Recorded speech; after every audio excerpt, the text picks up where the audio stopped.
Vis-tu ta vie ou celle des autres? J'avoue que le sujet est très vaste et délicat surtout. Déjà, dans un premier temps, à quoi ça te fait penser quand tu entends cette question? Vis-tu ta vie ou celle des autres? Et si c'est celle des autres, alors qui sont ces autres? Si je devais prendre l'exemple de ma pratique, mes clientes me parlent souvent du poids familial et de la pression sociale, comme elles disent. Comme par exemple, toutes les femmes de ma famille sont avocates. Donc pour moi, la voie fut toute tracée. Je ne pensais même pas à la possibilité d'un autre choix. Et maintenant, je me rends compte que ce n'était pas du tout ce que j'aurais voulu faire. Moi, mon rêve d'enfant, c'était de devenir médecin. J'ai suivi la volonté familiale comme un robot, sans jamais me poser de questions. Et maintenant que j'en ai pris conscience, que dois-je faire? Ou encore, j'ai suivi la voie comme tout le monde. Je suis allée à la fac, trouvé un CDI, me suis mariée, eu des enfants. Mais maintenant, je me rends compte que j'ai juste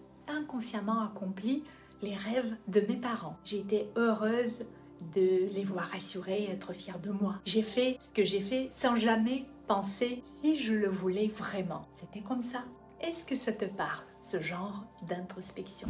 Je m'appelle Alexandra de Boisvilliers. Bienvenue sur ma chaîne Alex Hypnovibes, où je te parle de certains défis du changement de vie qu'une femme moderne peut rencontrer, pour toujours aller vers le choix de soi, avoir le courage de vivre sa vie et non pas celle des autres. Et surtout, j'accompagne les femmes grâce à un outil très puissant qui est l'hypnose spirituelle, entre autres. Si tu es intéressé, abonne-toi pour me suivre et ne pas rater mes prochaines vidéos. Jette un coup d'œil dans la description ci-dessous où tu trouveras des liens pour me suivre sur d'autres réseaux sociaux.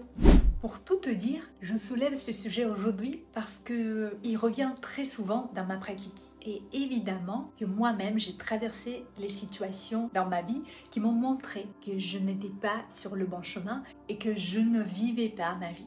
Si ça t'intéresse que je te parle de mon expérience personnelle et les choix que j'ai faits pour me choisir et choisir ma vie, malgré la pression sociale et le poids familial, partage en commentaire et je saurai que le sujet te parle et t'intéresse vraiment. Alors maintenant, tu pourrais me dire, Alexandra, oui, ça me parle, oui, je suis moi aussi dans cette situation et oui, j'en souffre, mais que dois-je faire?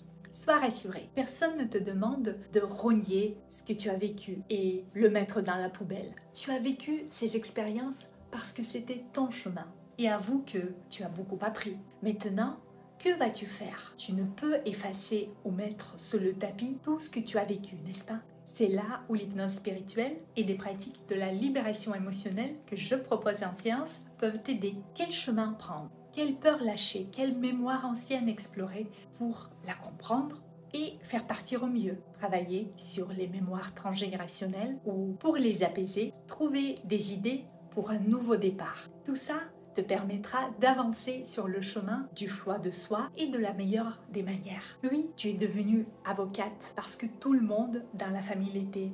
Maintenant, lâcher le métier dans lequel tu as construit ta carrière, ta vie, pour choisir le métier passion qui te fait vibrer, peut-être, mais peut-être pas. Se choisir ne veut pas toujours dire changer du tout au tout à 360 degrés.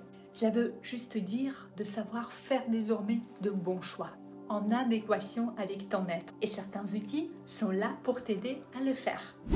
Et une chose importante, s'il te plaît, si ce contenu t'intéresse, n'oublie pas d'appuyer sur le pouce. Le like, c'est juste une façon toute simple de dire merci. Une erreur constamment répétée, ce n'est pas une erreur, c'est un choix, a dit Paulo Coelho. Ton but, c'est d'aller de l'avant et rester fidèle à toi-même et tes envies. Maintenant que tu as des prises de conscience, n'est-ce pas?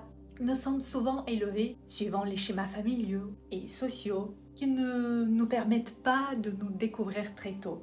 Et donc, le réveil vient souvent plus tard dans notre vie. Tu as compris que le plus important, c'est d'en prendre conscience. Vivre sa vie et non pas celle des autres demande du courage et l'audace de reconnaître ses envies et les assumer sans se soucier de qu'en dira-t-on. N'hésite pas à partager en commentaire ce que tu en penses. Si cette vidéo t'a aidé, partage-la à celles qui peuvent être intéressées. Je te dis à bientôt pour plus de sujets inspirants qui te permettent de tout choisir.